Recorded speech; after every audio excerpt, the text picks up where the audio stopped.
What's up, everybody? Welcome to the White Sox Recap Podcast. I'm Ryan McGuffey. He's Brian Anderson, and we are live. We are doing our first live White Sox Recap Podcast. For those of you catching up, that's cool too, because this podcast will be found wherever you get your podcast audio or here on the Recap Network on YouTube. And of course, it's always brought by the Illinois Tollway campaign, their If Only campaign. The Illinois Tollway is dedicated to providing a safe and efficient system of 294 miles of roadways while ensuring the highest possible level of service to customers. The Sox are going for the sweep of the Cincinnati Reds. We got the game on. We're going to react live. We're going to take your questions, and we're going to talk about why the Chicago White Sox, dare we say, are red hot. It's the White Sox Recap Podcast, a live edition. Ryan McGuffey, Brian Anderson. It starts right now.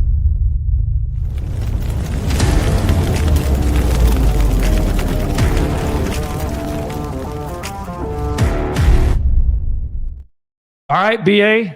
What's up, my man? What's up, in man? The flesh, here in the studio, the White Sox. It's good to, you know what it's actually good to talk about? The idea that they're going for a sweep. They're going for the sweep. I know. They are going for the sweep of the Cincinnati Reds today. And I'll say this, regardless of whatever happens in today's game, they've already proven they went into a first road series win of the year already. Tough environment in a place where a team has expectations. They've hired Terry Francona, and they're thinking they're part of the NL Central conversation. They've played well of late. After coming back from Kansas City, they got swept in 4 games to the Red Hot Royals. They put that behind them. They win 2 of 3 against the Miami Marlins at home over the weekend. They go on the road, and they've won 2 straight against Cincinnati. What have you liked? Well, winning a series on the road, especially against Cincinnati, they're a gritty team, is playing in that ballpark too and playing for Terry Francona. But, man, those are the small little chips you put on the table as a manager. Will Venables going, guys, series win, you build off something like that, and it continues to build that momentum. Then you go home and play in the crosstown. You go play. I mean, it's not at home, but it's technically in the same city, so we'll take it. But this is those things that help build franchise and build winners. You got to take the small wins, and you win a series on the road against Cincinnati. That's something to build on. I'm glad you brought up crosstown. We're going to get into that. Certainly, some of your favorite memories from crosstown. I've covered a million of them, going way back to when you played.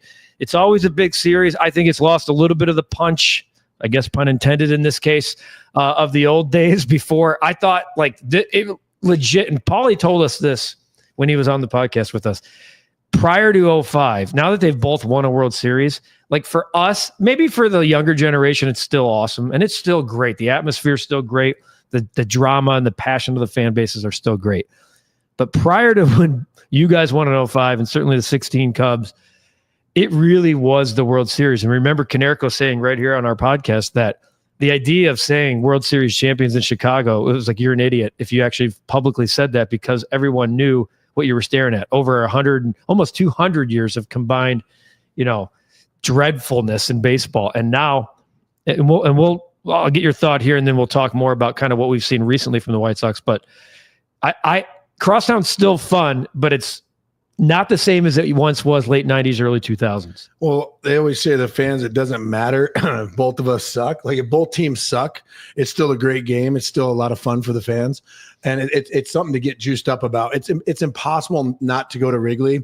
You're sitting there, and it starts with BP, right? You're sitting there, you can hear the frat boys and their girlfriends, talking shit. What were they saying to you? Oh my God. Anderson, you suck. You call you dropping a few other, unsavory things. Yeah. We'll keep it PG for the fans, but throwing shit at you. Yeah. And finally, I used to get so annoyed. I would be like, okay, watch this. I'd tell Scotty Pods or Jermaine, I go, watch this. I write my number on a ball, flip it up to the guy's girlfriend, and be like, you keep talking shit, I promise you, we'll meet your girlfriend over at High Tops or HVAC. I promise you that. Meanwhile, she's looking at it going, let me just put this in my phone real quick, because she knows. Nice, what do you comb your hair with a brick? Nice hair, nice Crocs shades or whatever the hell you're wearing. He's Brian Anderson. I'm Ryan McGuffey. We're doing the White Sox Recap Podcast live. The White Sox and Reds set to go at it for Game 3 of their 3-game series. And look, I say, dare we say the White Sox are hot? Yes. I think it's okay to say that this particular team, they're 4-1 their last 5 games. They're plus 10 in the run differential. Their team ERA during just this week is under 2. And we'll single out pitching here for a second. the pitching has been as good. And I'm saying this, and I don't care. Publicly, I will say this. It's been as good as any team in the game. It's been as good as any team in the game.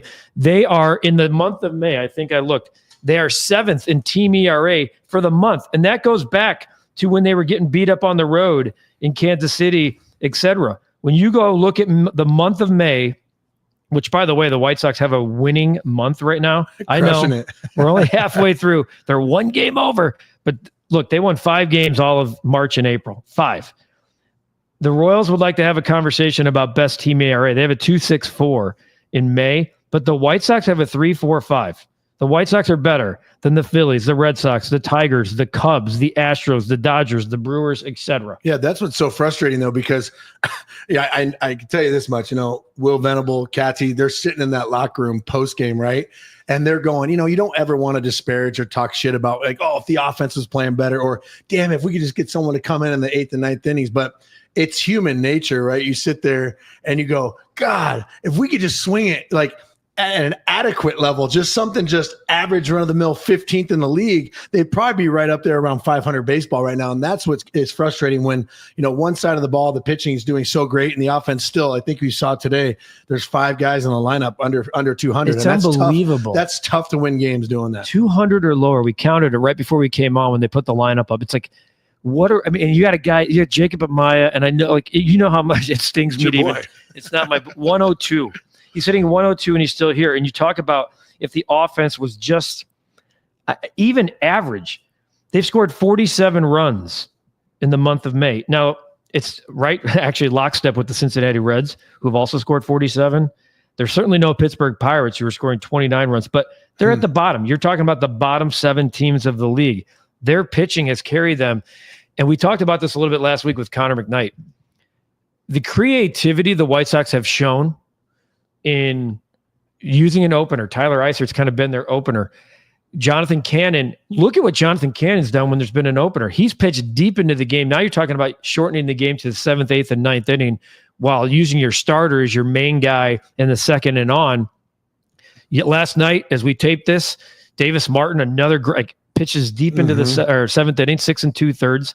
You are getting really good pitching from guys that you want to see. That's what's exciting to me. And this is why I want to talk about why it looks different.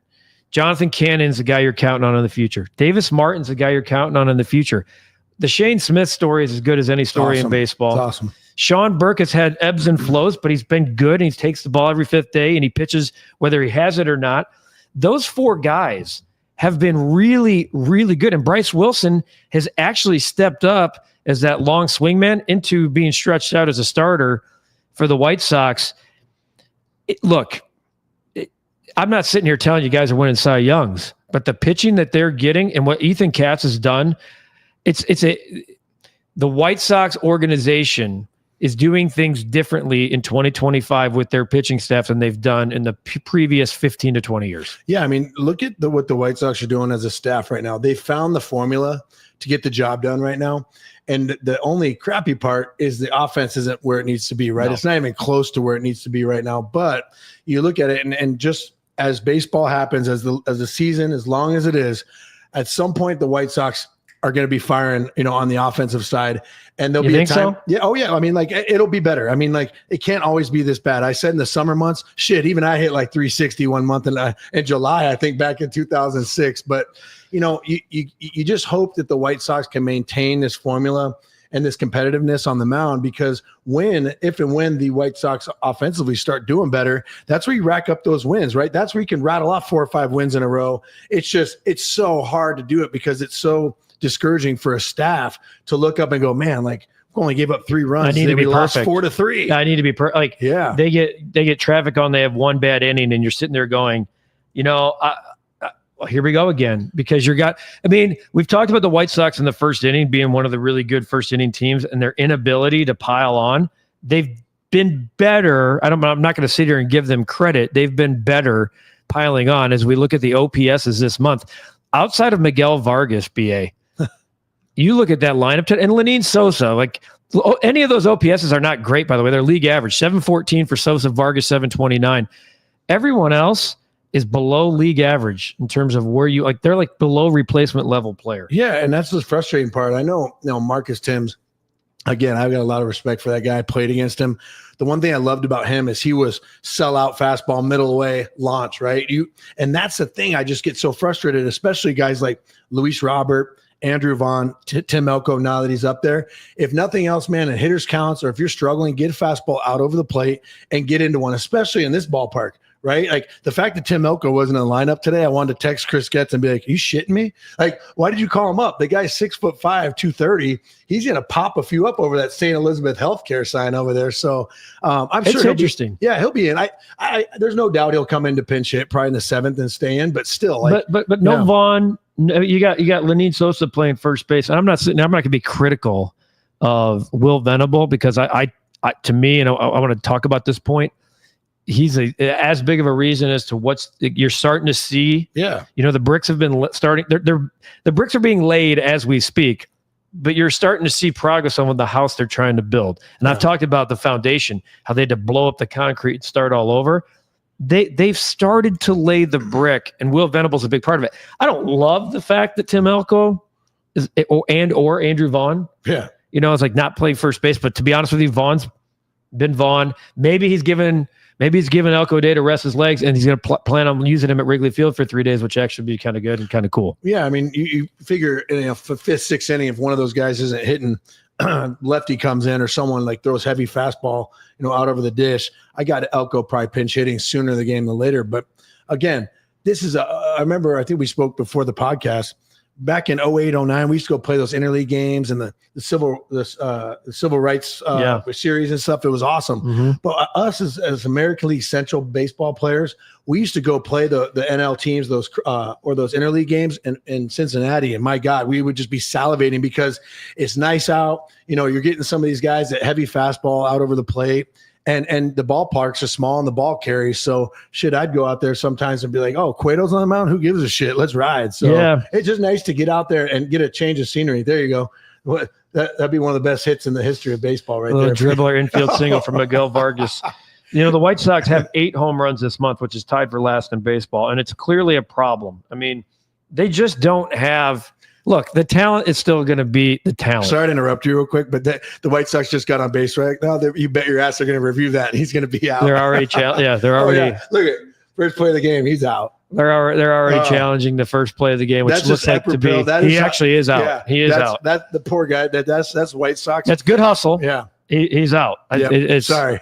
No, it's that looks like White Sox baseball. Tyler, appreciate the comment. If you have questions or comments for me and BA, shoot them in the chat. We'll get to them. But when you look at the White Sox and their inability to hit the ball at the ballpark, it shouldn't be that surprising because of the lineup that they're putting out there. We talked about 5 guys hitting 200 or less. However, like I look at the other day and I tweeted this. I think it was after the Miami game. Maybe it was the first Reds game this week.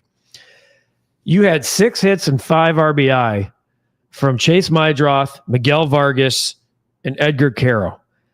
That's a day where you go, man, like when you look at the box score, you're going, I talked about the bricks. That's what you want to see. I'd rather give me that as much as possible than even if it's Vaughn and Robert, like I'd rather see those guys with that type of production than any 3 players in the lineup, because that to me, and then you have Cannon go out and shove for 6 scoreless. That's what I'm talking about. You're starting to go, oh, okay, this makes sense. And I'm not trying to sit here and tell you Miguel Vargas is some type of all-star. He's hitting like 214. Yeah, but I mean, hey, that's red hot for them right now. But to your point, but we watched, Chuck and Ozzy on the pregame show. They posted a stat, and again, you don't ever want to disparage these guys as a coach, as fans. You want to start, you want to be able to pick out the positives from the lineup. But I think they said in 2 games the White Sox had 8 extra base hits, and that was a highlight.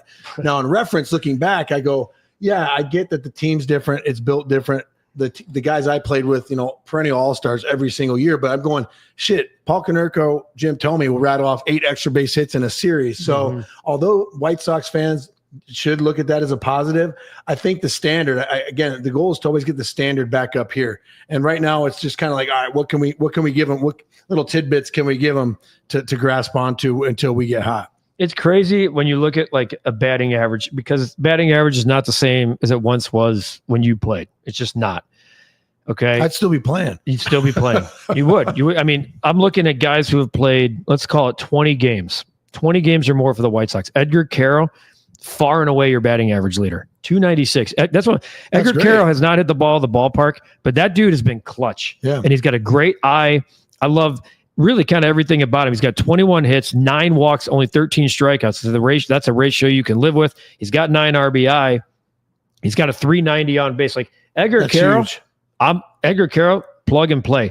Then you could drop to Lenine Sosa, 270. He leads the team in hits with 40, which is by far the most hits on the team. 272, 291 on base. Then you jump down. Chase Mydroth, he's hitting 246. I can live with that because his on base is 350. Yeah. When I look at those two guys, I look at Carroll and Mydroth and see 100 points higher on the on base. Mydroth has 11 walks. Okay. He's got 11. Matt Theis, believe it or not, has 19 walks and 15 strikeouts. He's not going anywhere. Vargas has walked more. Luis Roberts walked more. He struck out a ton. But you look at the clips of everybody else, and you're seeing average 224, on base 275, 298. Carroll and Mydroth specifically, what have you seen from those two guys? What's impressed you most? The two guys coming up in a very bottom of the rebuild and seeing where they've been able to have success. Well, I mean, one thing I love about their attitude, you can see it with their body language, is the energy, right? Those kids are coming up. They're excited to be on the field. They're amped up. A walk to Mydroth is the same as a hit for him, and that's great. That's a great thing. That's very Jim Thome-esque, right? Put something in the cookie jar. But with Carroll and those guys, I appreciate what they're saying, but it's kind of like one of those things where, like, fuck it. If you guys aren't going to do it, we'll do it. And it doesn't matter if they're rookies, but again, that's the frustrating part from a fan standpoint and an organizational standpoint is you want to go in the locker room and go, hey, fellas, like Ozzie would have went into that locker room and been like, yo, these two, Gordon Beckham, when he got called up, was carrying us, one or two younger guys being like, fellas, the 3 youngest guys on the team are carrying us right now. You older guys need to step up. And so that's, I think, what they're missing a little bit is those older guys going, hey, getting together, being like, dude, we suck right now. We need to step up and help carry this team. We're getting paid the most money. And I'm not saying you can't have a bad year, but you can't be hitting sub 200 with no juice. Yeah. Then it'd be interesting to see when the White Sox get like Michael Talkman back, Corey Lee even. It'll be interesting to see how they even handle Corey Lee because now they actually have a catching problem. Kyle Teal's knocking on the door. Having a catching problem, 30 clubs in baseball would love to have that. Here's a question from Tyler. Do you guys think that Mike Vasil should be a full-time closer? So he's another Rule 5 guy. Great story. He's been fantastic. He's 2-1 with a 1.80 ERA. He got his first save last night. The White Sox have 3 saves as a team. Killing it. 3 different guys have a save because they're trying to figure out who goes where at the back end of a bullpen. The Mike Clevenger experiment didn't work. He's down at AAA, believe it or not, being stretched out. He had to start last night for the Charlotte Knights, but right now I just think you keep him down there as an insurance policy.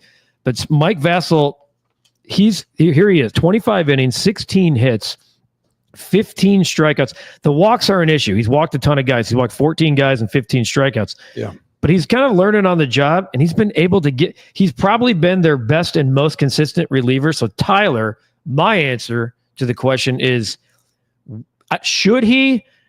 I think he's progressing towards that position because I do think if you asked Will Venable, would you like to be able to assign a guy in the 9th inning and know that? I think the answer would be yes. What do you think about Mike Vasil? I think for the record, it's going to be closer by committee, but he should absolutely be given the opportunity. Those Rule 5 guys are special because they have a chip on their shoulder and they have something to prove. So I think as long as he's healthy and he's not, 2-3 days in a row, I don't think they're going to push him more than 2 days in a row, even if it is a safe situation.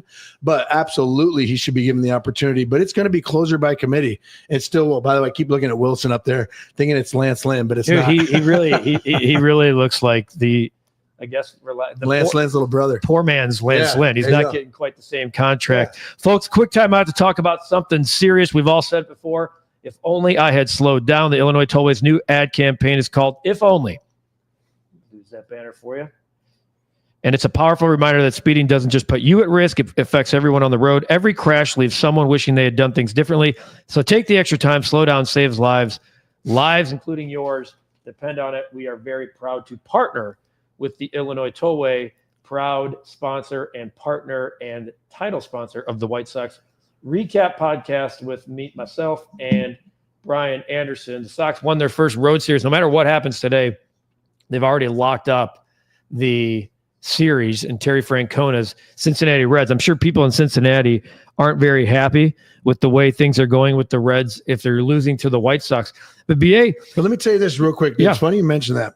Oftentimes, they look back on your baseball career and you go, the toughest thing for myself and most baseball players, but really the guys that are younger, you go 2 for 2 your first 2 at bats. It's so easy to give away those next 2 at bats because in your head you're going, I already had a great day. But it's so important, I think, today for the White Sox to sweep this series. Yes, it's great if you go 2 or 3. Yes, you're happy getting on that bus back to the airport. But, man, if you can sweep, a sweep is so much bigger than just taking the series 2 out of 3 or getting a 3 out of 4. You go into an opposing ballpark and you sweep that team, the team morale is 10 times better than just a regular series win.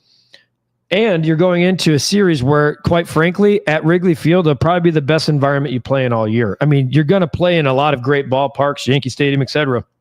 But no one cares about you. Yankees. No. The Yankee fans don't give a damn about you. The Cub fans do. And we're already in. So we're watching the game live here. Kind of some ugly traffic here for Bryce Wilson. Nothing's been hit hard. You just an infield single, bloop single, bases loaded, nobody out. This is what I'm talking about now. Bryce Wilson that's an Ellie De La Cruz little bloop. There's nothing you can do there. That's the Pablo Osuna I special call that, right there. That's the Kansas City special. That's the White Sox have lost a lot of games to Kansas City with bloop singles like that. But this is where some of their starters have done a great job. Now, Bryce Wilson, I'm going to give him the benefit of the doubt. He's a reliever turned starter, former starter with the Brewers, kind of that swingman. I think in our recap predictions podcast, I actually predicted that Bryce Wilson would lead the team in wins because of his swingman ability. Yes. I'm not sure that's going to happen, but quite frankly, that is all up for debate as we see. 5 1/3 gets it done every time. Let's see, who is the White Sox wins leader right now? Sean Burke, Jonathan Cannon, Davis Martin, and Mike Vassell, all with 2. Yeah, those are your leaders. The funny thing will be to see, will anyone actually get to 10 wins? Slow down, 10 boys. saves. Slow down. 10 what did saves. we say? Wait, what was our prediction before the year ended? Who would have the most wins, or what would be the most wins for a starter? I think I might have said 10. You said 9 or 8 or something like that. Something like that. Yeah. And I actually might have predicted that the most wins 1-0 Reds on a sac fly. I might have said it was going to come from who's our guy that's hurt? Martin Perez. Yeah. So, and I said he'd be the guy who's what's the latest all-star with him, by the way? He's 60-day IL. Yeah. And 60-day. They do think he'll pitch again this summer, but 60-day ILs for pitchers usually a sign that things are not good. But let's focus on let's go to Crosstown, and this is fun because I'm going to go out there tomorrow morning, and you're going to see a lot of quote unquote kids walking into Wrigley Field for the first time that are Chicago White Sox players, and a lot of guys with there's a great. See, you playing the infield in there, and Jacob Amaya, my boy, they're playing the infield in. Spencer Steer lines one up, but it's a short line drive. Amaya's there to make the catch, and all of a sudden you're 2 outs. You make a pitch here, you're out of an inning where you only give up 1 on a sac fly. And it's exactly what you want. Limit the damage. Those first 2 innings, man. If you can limit the damage when you're giving up those bloopers, those Kansas City specials, it comes back in the 6th, 7th inning. You're going, man, how big was it that he didn't give up a 4 spot in the first inning? So so we'll see what happens here with the White Sox. They can get out of this inning and only giving up a run. That gives, what kind of bump does that give an offense? It will get a lot. But first things first, I was just thinking about this. You mentioned this a little bit ago with Wilson. It's funny because obviously the White Sox are struggling. They're not where they want to be as a franchise right now. As well, so much for that. It's 3-0. Stay hot. Sorry about that. But my point was this: you could see how things have come and things have shifted. The expectation, myself, you included. You said something like, "Oh, well, Wilson's more of like a hybrid guy," and I go, "Well, that's like the equivalent of someone going to me, like me getting the spot start against a lefty and me going 0 for 4, 3 strikeouts. Like you would never say, well, BA usually goes in to replace somebody on defense. Like he fucking sucked today, Right. So I think that's just what the White Sox need to do is just raise the standard and get back to what White Sox baseball used to be in that 05 to like 2010, 13, and all the way up to 21. No, but here's what I'll say. He may have picked him off at first. It was pretty close. He had him leaning. This is why. Okay, the talent is, I've said it 1,000 times, and we all know, like, it is what it is. From a pitching standpoint, I think I'll be interested to see if we hear rumors about teams calling the White Sox on some of these young controllable arms.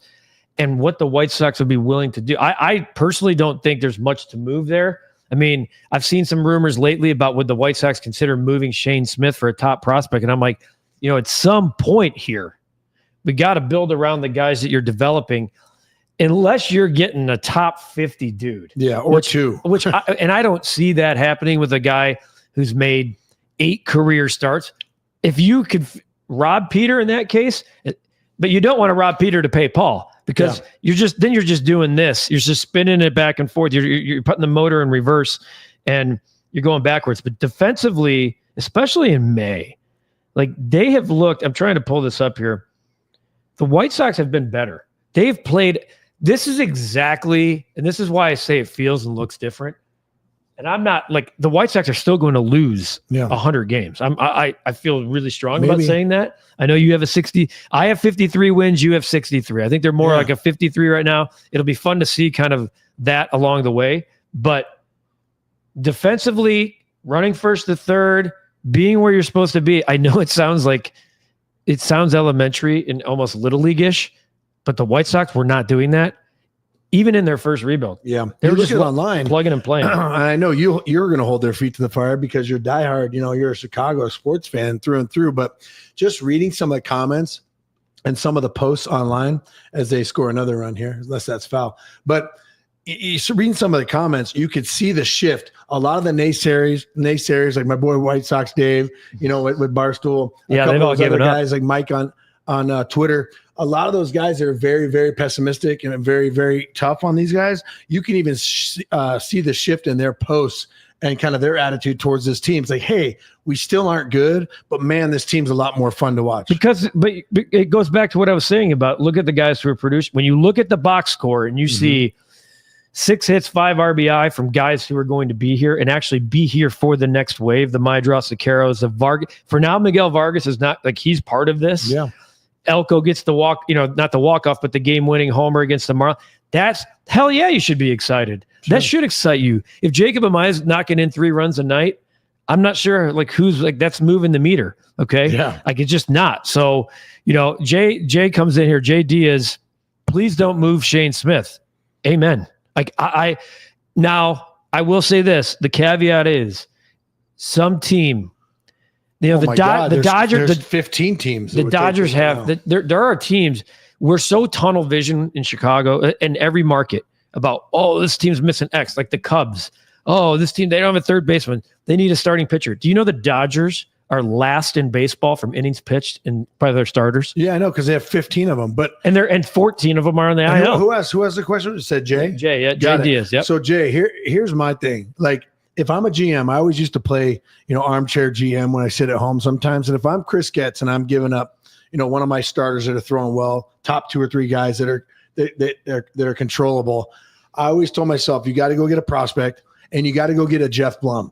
And by what I mean by that is you got to go get someone that is a veteran guy that could go play everywhere, that's going to be a good clubhouse presence, that will also put up numbers and show what it's like to be a pro. Because the thing is, when you start dishing out and get rid of some of your more productive players, you got to have something that replaces them in the locker room and on the field. And so I was lucky enough, I had Toby Hall, the backup catcher, who's a pro who could have been a starter everywhere else. Yep. Jeff Blum was there. Even Rob Makoviak for a while, who struggled in center. But you know what? You could stick him anywhere, and he would go rattle off 2 hits in a game. He just knew what it was like to be a gamer. So I think in order to give up one of those controllable arms, you got to go get a prospect, a really good one, like you said, top 50, and a kind of that, like a Kike Hernandez, like someone that can go out there and play any position. Now, some people would say, wait a minute, Guff. If you told me in February, A, Shane Smith was making the team, you'd be like, really? B, I can move Shane Smith at the deadline for a promising guy outside the top 100. I'd probably say, I'm intrigued. Well, things change. Yeah. Things change, and I'm not saying he's untouchable. That just doesn't happen. Like at this point in the game, you moved Garrett Crochet, but you're not going to get a Garrett Crochet return, but you do need a significant haul. If we're talking about moving guys, I want to get to Robert's question specifically to you. Can we get BA's opinion on some of Andrew Vaughn's decisions while on third base? So I'm guessing he's saying runners on third with 1 out. Well, here's the thing. I could promise you this much. I've seen a few of them, but when there's a runner on third base with less than 2 outs, that's not Andrew Vaughn. I'm convinced that's not Andrew Vaughn's call. Will Venables giving that call to the third base coach from the dugout saying, there's either going to be a sign like this, which means you're going on contact, or we're going to see it through, or a chopper. But even on third base less than 2 outs, the rule of thumb is even if we're going to see it through, or, we're going to wait till it's a fly ball or something through the infield, if there's a chopper, you automatically go. If you have any decent speed at all, unless you're like Paul Konerko or Jim Thome, you see a chopper and you see that trajectory of the ball going up in the air, you go, because that's just being a good baseball player. But I wouldn't be too hard on Andrew Vaughn, because those calls are probably coming from the dugout saying we're going on contact. Interesting. Runners on third, less than 2 out for Andrew Vaughn this year. He's had 10 plate appearances. He's hitting .222. He does have a .556 slug. He's got a homer and 5 RBI. He hasn't been awful in that situation. The problem is you're probably looking at him. There's been not a lot of them, and you're looking at the ones that have felt bad. Like I could think about ones where he's rolled over. It's first and third, 1 out, rolls 1 over.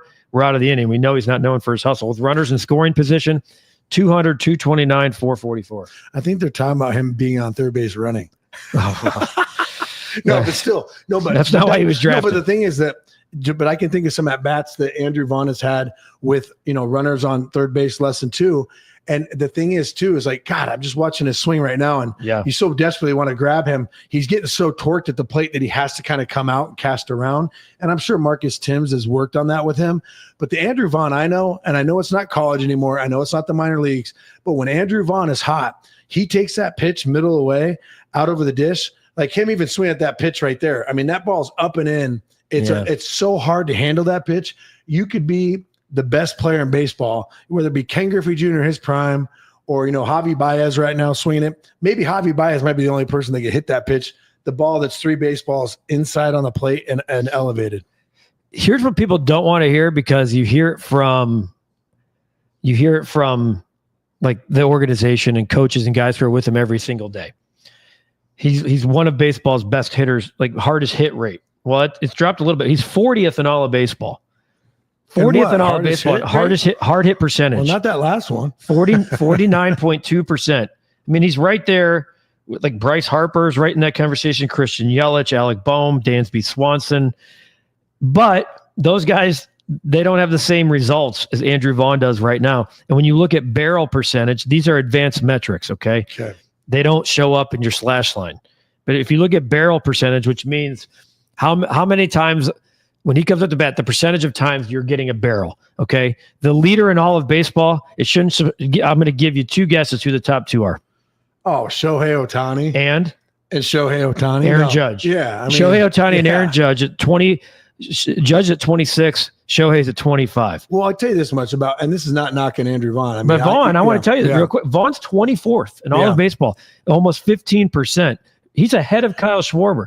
So it would tell you that his expected batting average should be higher. His I'm looking at it right now. And again, I'm not making excuses for Andrew Vaughn, but when you put it all in the blender, it says it should be, let's see, what's this stat here? 230. It should be like 250. Yeah, no, there's no doubt. There's no doubt that he's probably hit some balls hard, but I could tell you this much. So is Shohei Ohtani. So is Andrew Judge. Andrew Judge hitting 400. I promise you, he's lined out more than anyone in the league. The problem is when you know what the swing looks like, and I know this because I did it all the time. When you're barreling balls or you're kind of lining out and stuff, that's just a precursor to like having, some struggling the times before. It's a numbers game. When you go up there 50 times, even when I was bad, I was going to run into, 10 balls hard. Yeah. But when the other 40 are dog shit, it's kind of just, it's tough to hit at a high average. Yeah. Expected weighted on base average. That's the stuff that people are like, hey, wait, what's that mean? And it's hard to explain it, but Aaron Judge's is 5-0. Yeah. I mean, like, because if you're doing that again, there's times where you go through a stretch where even the coaches, the hitting coach, the manager are all sitting there going, God, man, this guy lines out all the time. Juan Uribe, great example. Juan Uribe would hit absolute scud missiles everywhere and get out. But then, how Uribe would go through one of those stretches, same with Alexi Ramirez, where he chased fastballs at his head. You're going like, well, Yeah, I mean, he lined out a lot, but he also struck out 6 of the last 8 at-bats, chasing balls over his head. No, it all evens out. And there are some guys with their expected batting average that should be hitting a couple, 20, 30 points higher. But sometimes that does find its way back where the pendulum swings back and you're not barreling as many balls, but you're getting hits like Ellie De La Cruz had in the first inning. But no, again, it's still going to equal 230, 240, and that's not good. Jay says, the way Smith is pitching with his long-term control, one prospect isn't nowhere near enough. Agreed. We need a Crochet level package because he's earning that value. I'd rather wait until the offseason. Okay.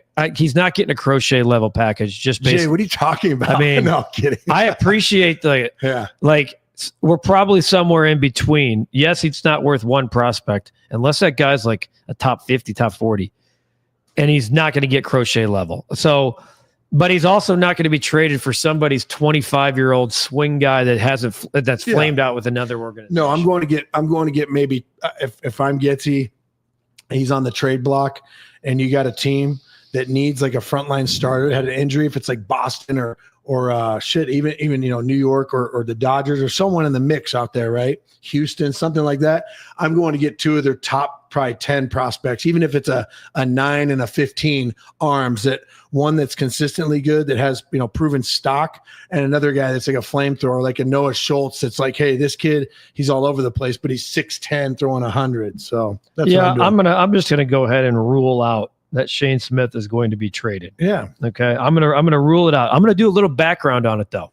Okay. For you fine folks asking about it, I'm gonna take a deep dive and BA knows. I'll make a few phone calls and talk to a few people. But both in and outside of the organization, I wonder how he's valued outside of the White Sox, because I do think people are looking at him going, somehow we missed that guy. No, he's on a great team. He's probably a 4 or 5, but he's that guy that goes in there and gives you those quality starts and keeps their team in the game. Couple of more here before we wrap things up. Tom wants to know, can the White Sox take over Soldier Field when the Bears move to Arlington? Okay, so that's an awesome question. It's in theory, it's a good idea.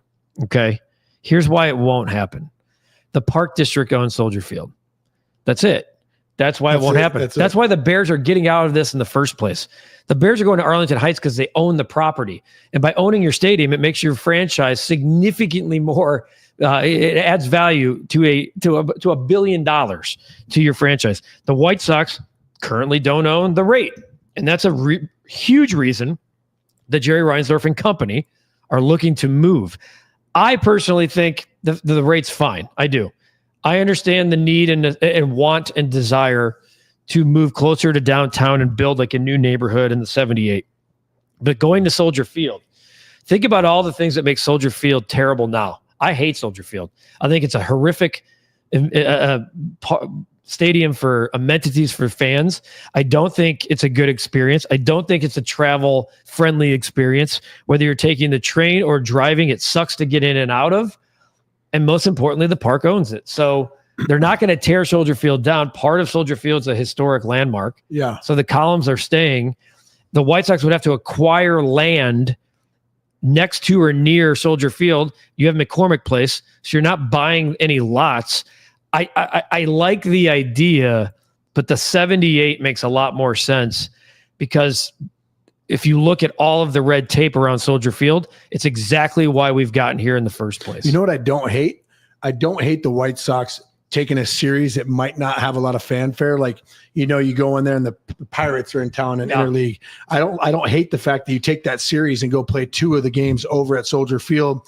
Could be the juice may not be worth the squeeze, but I think it would certainly gauge like maybe the White Sox interest, or get some more fans that may not go to a White Sox game typically.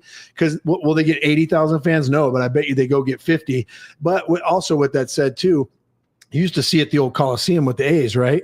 It's a lot of work to shift that over from a football field to a baseball field. Like, it's really hard. You're talking about like, if you're going to have to, almost like the Braves did after the Olympics in '96, where they turned Olympic Stadium into the new Turner Field at the time. Yeah. It took 2 or 3. It's like building a new ballpark. You're tearing parts down. You're reconfiguring. We just saw an incredible catch by Luis Robert, easily robbed of minimum a double, likely a triple. And those are the things teams. The frustrating thing about Luis Robert is still going to remain the frustrating thing, is that for whatever reason at the plate, He's chasing. His whiff percentage is up. He looks like he's not dialed in. He doesn't have any protection. But defensively, dude, he's still top 10 talent, and he's as good as anyone when you look at it. He didn't have any protection because they're like, he's like, someone's looking at him, like whoever's hitting in front of him's like, thanks, Luis. Thanks for raising your average up to 190. Tell him to start protecting somebody first. That's amen to that. Yeah. I mean, we can look at some other terrible teams. You know, Mike Trout's been on a lot of bad teams, and he's not. I know he's on the IL, but he was still able to put up big numbers. Eli, thanks for watching, man. Eli's in Jerusalem watching the White Sox. What's up, Eli? Watching the White Sox and watching us. Bradley, hey, Bears, did you see a report that Caleb told his dad he wanted to play for the Vikings? Hey, Bradley, this is the White Sox Recap Podcast. How me, Brad? Hey. By the way, Brad, I doesn't give it. No, he can tell his dad anything he wants. The Bears have 4 more years with him. Wait, hold on. I got one comment about that. I don't think that's one comment about that. By the way, hold on. Before you look at his icon, is Kevin O'Connell, the head coach of the Vikings. Yeah. I think you're stirring shit up, Bradley. But Brad, before you get off there, real quick, I'm not a Bears fan. I grew up a Rams fan, but I do root for the Bears. Is Caleb Williams going to be fine as long as someone could go inside his brain and just turn on the sense of urgency and that internal clock in the pocket, going from 10 seconds to 3.4? He's going to be great. I think you're going to see a massive upgrade, my friend. I know that you're more of a Tyson Bagent guy. Tyson Bagent here in the studios last night. Tyson, brought my shorts today. Yeah, you got to put your nut cutters on. Yeah. So, Tyson Bagent, if you guys haven't checked that out on the channel, it's really good stuff about his relationship with Caleb Williams and just how things have changed with Ben Johnson in the building the last couple of months. A couple more, and then we got to hop off because I got to do the recap lunch hour. Jay's been a big fan of the podcast. Hopefully, you guys are undervaluing Smith. He's an ace. I hope we don't trade him. Okay, Jay, look, first of all, neither one of us are undervaluing Smith. If you're picking an all-star on this team right now, it's unanimously Shane Smith. Well, here's my thing, 100%. And this is not to disparage Smith. I've been saying that a lot this year. But Jay, here's how I know that there's a gross difference between these two pitchers. If you took the lineup I was on back in the day, packed stock full of Hall of Famers and All-Stars, when Garrett Crochet was on the mound, we'd be like, fuck, dude, this guy's dialed in. Shane Smith is on the mound, or if Smith's on the mound, then every single one of us are like salivating to get up to the plate. Nothing against him. It's just you're stock righty, with really good stuff as opposed to wipeout lefty with unbelievable stuff. Is it the changeup, the slider? He's got one of the best wipeout pitchers in baseball. I'm not undervaluing him, Jay, at all. But he was, I think, the 25th White Sox top. Like when you're ranking the White Sox system, he was the 25th prospect going into the year. That means nothing now. Those have changed. How people look at him will change. If he continues his pace, he will be an all-star. That's a fact. He should be an all-star. He should be an all-star. Yeah. But you're not getting that type of pack. Like Garrett Crochet was a top 15 pick, and he was one of the best pitchers in all of baseball last year with control. Like he's an uncomfortable at bat. His ceiling. He's not even there, and that's why maybe a year from now we're talking about Shane Smith like this. Sure, but right now, and this is why you don't trade him. This is why you're not going to get the return that you think you can get. Plus, by the way, Noah Schultz is so good. Noah Schultz has been really good lately. Now that guy, Jay, I would say if he was shoving like that, I'd be like, you got to go get you got to get the farm for that guy. Yeah, Noah Schultz would get you a bigger return today, Jay Diaz, than Shane Smith. It's a fact. Bradley, of course you're trolling. He didn't want to play for Chicago. I digress. Guess what? For you and I, my friend, week 1 Monday Night Football, you get JJ McCarthy. We get Caleb Williams. Line it up. Let's go. Tom, last one. Okay, so one of your problems with White Sox at Soldier Field is parking.